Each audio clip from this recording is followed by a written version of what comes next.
Medina शरीफ, Medina शरीफ पाकिस्तानी हाजियों का काफिला जिस होटल में ठहरा था ना, और पाकिस्तानी लोग जिस होटल में ठहरे थे, उस होटल के नीचे जहां लोग कचरा डालते थे, जहां लोग कूड़ा करकट फेंकते थे, एक 6-7 साल का बच्चा उस कचरे दानी के करीब जाता, उस कूड़ा फेंकने वाली जगह पे जाकर बड़ी हसरत से चारों तरफ देखता। जब उस छोटे से बच्चे को यकीन हो गया कि मुझको कोई नहीं देख रहा, वो बच्चा बड़ी तेजी से नीचे लपका, और लपकने के बाद लोग जहां कचरा डालते थे, उस कचरे के ढेर से रोटियों के टुकड़ों को जमा किया, चावल के दाने को चुना,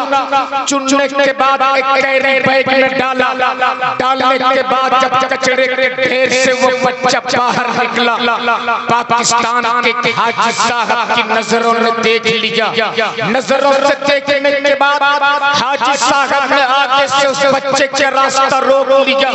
रोकने के बाद फरमाते, बेटे बताओ, बेटे बताओ, वो कौन सी मजबूरी थी जिस मजबूरी ने तुझको इस कचरे के ढेर पे लाके खड़ा किया?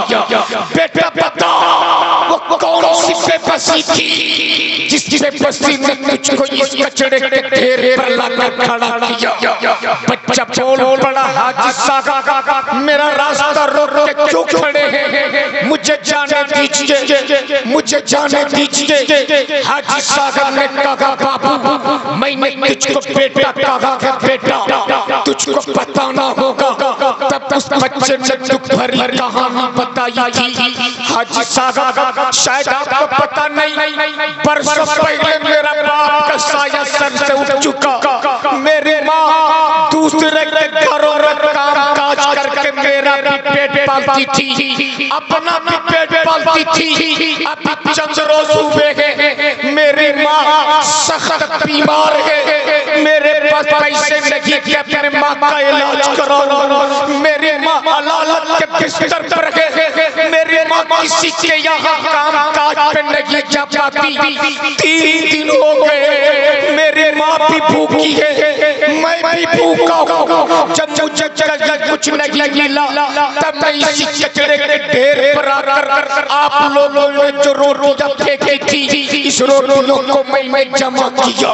आप लोगों ने जो चावल के दाने फेंके थे, मैं उस चावल के दाने को चुन चुन कर इकट्ठा किया। इसे मैं घर लेकर जाऊंगा, अपनी माँ को भी खिलाऊंगा, इससे अपना भी पेट भरूंगा। उस हाजी साहब ने कहा, बेटे जब तेरी माँ इतनी बीमार है तो चल मैं तेरी माँ से मिल लूं, और तेरी माँ से मिलने के बाद तेरी माँ की इजाजत लेकर तुम दोनों को मैं पाकिस्तान लेकर चला जाऊंगा। हाजी साहब ने छोटे से बच्चे की उंगली पकड़ी है, हाजी साहब आगे आगे, छोटा सा बच्चा पीछे पीछे चले जा रहे हैं, चले जा रहे हैं। गुंबद खजरा के करीब पहुंचे हैं। बच्चा बोल पड़ा, हाजी साहब आप हमें पाकिस्तान लेकर जाओगे? हाजी साहब ने कहा, हाँ तुम्हें पाकिस्तान लेकर जाऊंगा, जगह तुझे अच्छा खाना भी मिलेगा, अच्छा कपड़ा भी मिलेगा, अच्छा मकान भी मिलेगा, पढ़ने के लिए अच्छा स्कूल भी मिलेगा। बच्चे ने कहा, हाजी साहब अच्छा खाना मिलेगा? हाँ मिलेगा। अच्छा लिबास मिलेगा? हाँ मिलेगा। अच्छी रोटी मिलेगी? हाँ मिलेगी। पढ़ने के लिए अच्छा स्कूल का इंतजाम करोगे? हाँ करूंगा। मकान अच्छा मिलेगा? हाजी साहब ने कहा, हाँ मिलेगा।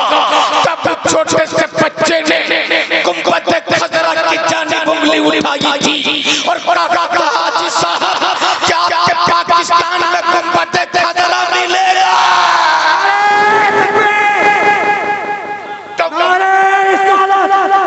तब हाजी साहब ने कहा था, बाबू पाकिस्तान के मुकद्दर में गुंबद खजरा नहीं, हिंदुस्तान के मुकद्दर में गुंबद खजरा नहीं, जापान के मुकद्दर में गुंबद खजरा नहीं, जापान के मुकद्दर में गुंबद खजरा नहीं, गुंबद खजरा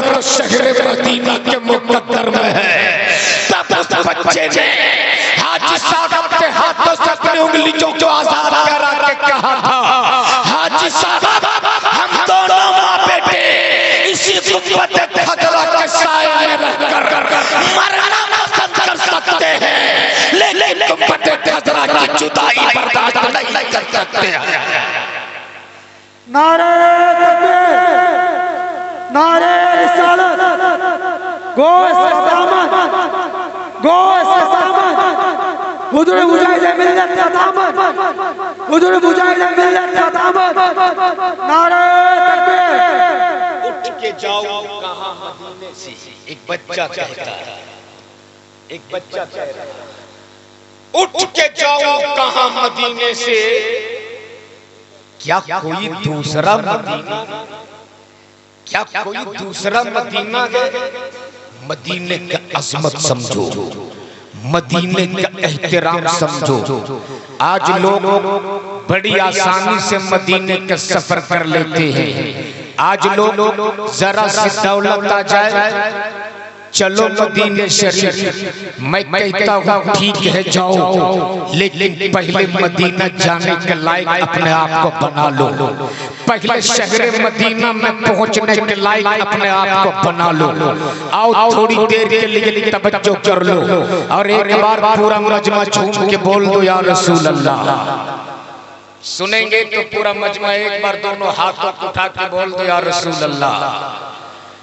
मदीने शरीफ, मदीने शरीफ, तवज्जो तवज्जो कर लो, तवज्जो कर लो मेरे भाई, थोड़ी देर सुन लो आप, तवज्जो से सुनो मेरी गुफ्तगू, तवज्जो से।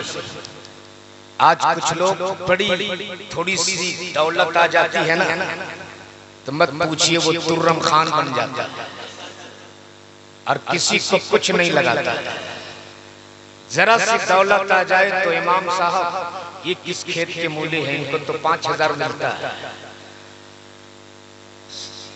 अपने गांव का तुर्रम खान बनकर के बीच चौराहे पे सीना फूला के कुर्सी में बैठे और वो इमाम साहब को सलाम नहीं करेंगे, इंतजार करेंगे कि वो इमाम साहब मुझको सलाम करें।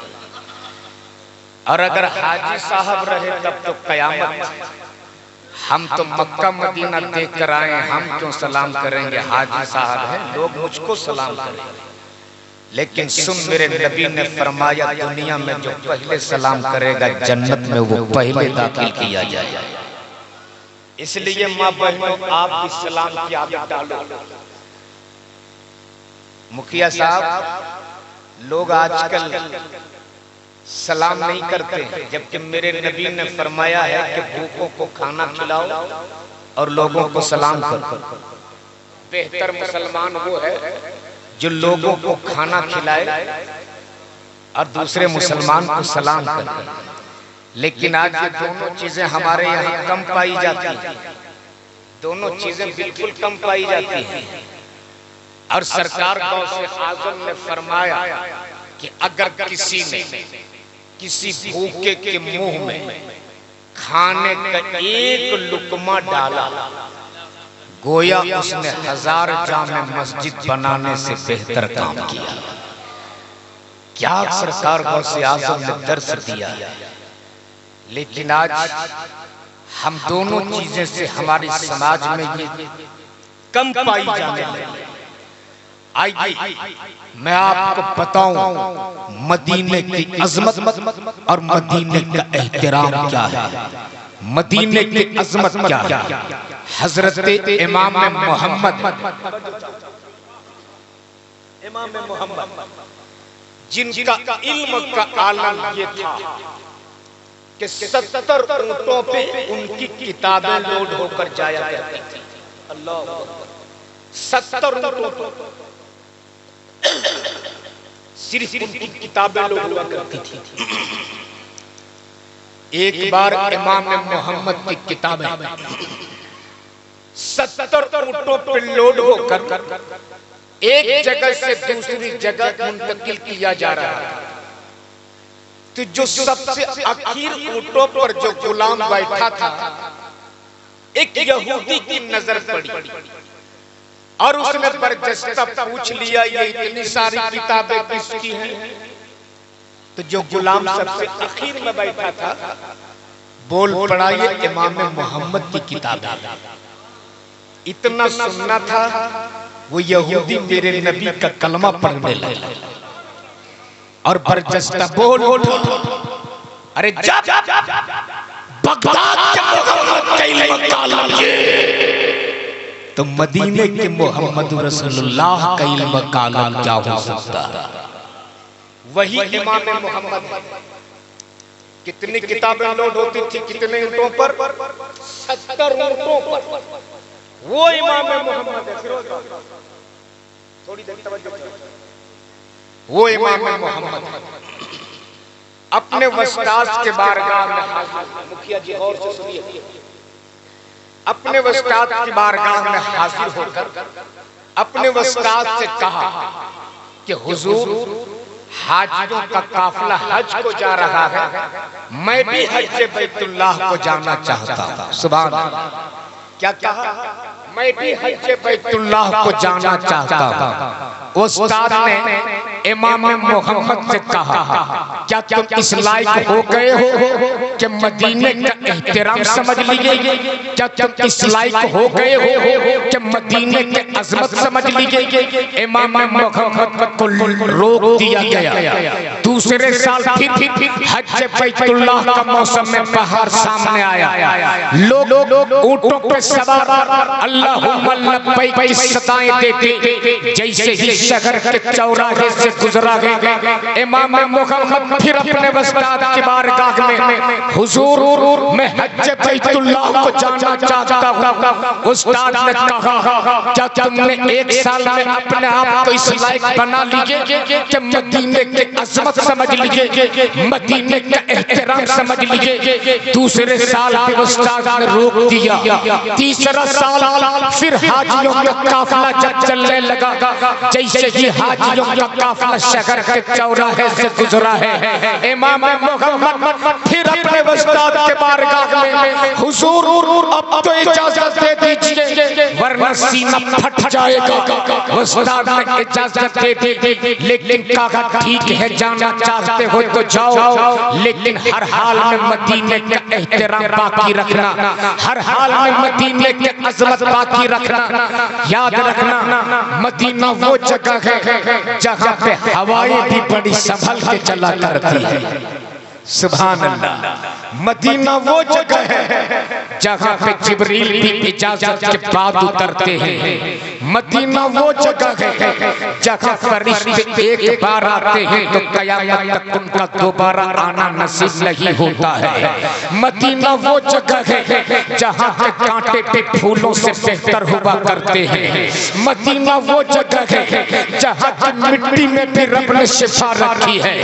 ठीक है, जाना चाहते हो तो जाओ, लेकिन मदीना वो जगह है जहाँ पे सिद्दीक़ अकबर रहा करते हैं।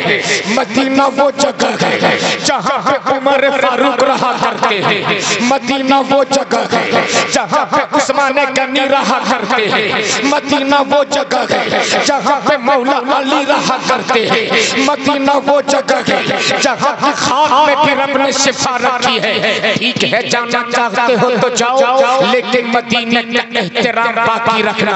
इमाम मोहम्मद को इजाजत मिल गई, चले हज बैतुल्लाह के लिए खाने काबा पहुंचे।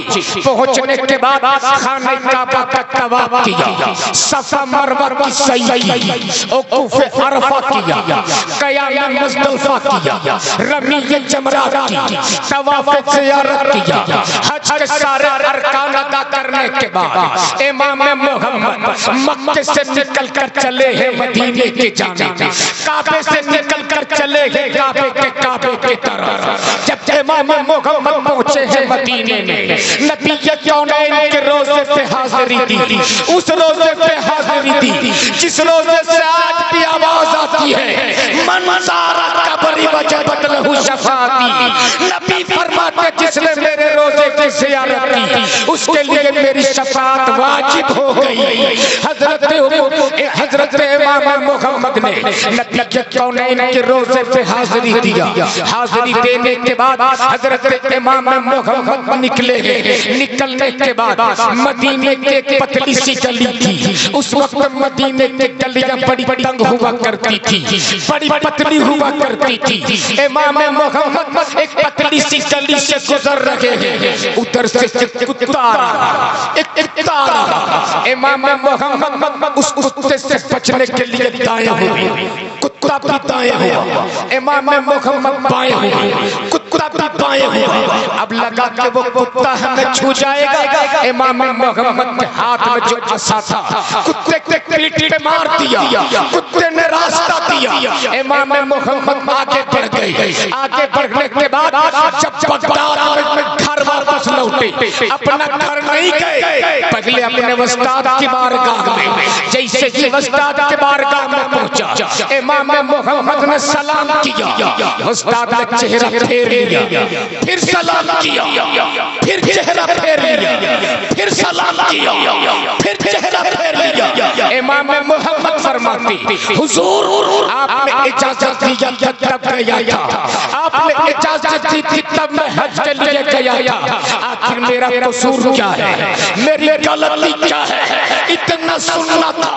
इमाम मोहम्मद के उस्ताद ने अपने जिस्म पे पकड़े हुए कुर्ते को फाड़ दिया और अपनी पीठ पर लाठी का निशान लेकर खड़े हो गए और बोल पड़े, नादान, तूने मदीने की गलियों में जिस कुत्ते के पीठ पे डंडा मारा था वो कोई कुत्ता नहीं था। मदीने की गलियों में तेरा उस्ताद पड़ा।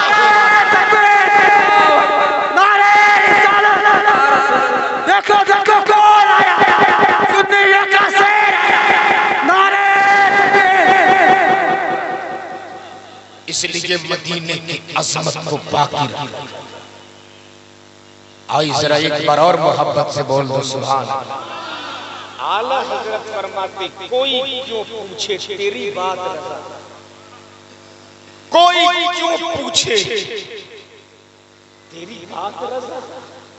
आला हजरत फरमाते, तुझसा कुत्ते हजार फिरते हैं, लेकिन हम गुलामों की ये पेशाब कहाँ के इस शेर को हम कह सके।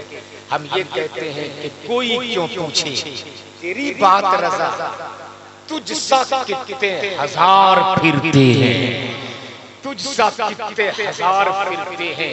इसलिए अल्लाह अगर तौफीक दे, अल्लाह अगर तौफीक दे, अल्लाह अगर तौफीक दे तो मदीने की रोजे पे जरूर हाजिरी देना। अल्लाह अगर तौफीक दे तो लंदन, चीन, जापान मत जाना। सुभान अल्लाह। नारे तकबीर, नारे रिसालत, मसलके आला हजरत हजरत गुलफाम रज़ा हस्सानी। नारे तकबीर, नारे रिसालत। मेरी जमात के बहुत बड़े शायर अहले सुन्नत जनाब गुलफाम हस्सानी, जो आज दिन भर खड़गपुर और हावड़ा करते रहे, आज दिन भर खड़गपुर और हावड़ा करते रहे। आज उनको एहसास हो गया कि थोड़ी सी नींद आ जाने से डायरेक्ट आ गए हैं। ये देखिए, सुबह दोपहर 1 बजे इनको खड़गपुर उतरना था और इनकी ट्रेन सही टाइम में पहुंची खड़गपुर। लेकिन क्या कीजिएगा, नींद है, किसी को भी आ सकती है। बेचारे को आ गई, नींद आ गई, सो गए। जब खड़गपुर से गाड़ी हावड़ा के लिए चली तब इनकी नींद खुली। तो ना जाने कितने ट्रेनों का सहारा लिया है तब ये जाले सर। मैं समझ रहा हूँ 1 दर्जन ट्रेनों का सहारा लिया है तब ये जाले सर। और ये नबी की नात पढ़ने के लिए इतनी जद्दोजहद की है, मुस्तफा की नात पढ़ने के लिए। अब ये आ चुके हैं बगैर खाए पिए दिन भर की मुसाफत तय करके आपके बीच तशरीफ ले आए हैं और वक्त बड़ी तेजी के साथ सफर कर गया। शहनवाज भाई पढ़ चुके, इनको पढ़ना है। गुलफाम हस्सानी पढ़ने के बाद हुजूर गाज़ी मिल्लत को असल खिताब, जो आज मुखिया जी कहाँ जा रहे हैं, आपको बहुत जल्दी लगता है, करके आके वहीं बैठिए। मैं चाहता हूं कि ज़ैनब कौन थी और क्या पर्दे की अहमियत बताई है सैयदा फातिमा ने। सुन लो, आपका ईमान ताजा हो जाएगा। सहन है मस्जिद नबवी का, और मस्जिद नबवी के उस सहन में बैठकर 6 साल की एक बच्ची कुरान की तिलावत फरमा रही है। पूरा मजमा बोल दो सुभान अल्लाह। तिलावत फरमाते फरमाते थोड़ा सा दुपट्टा सर से सरक गया।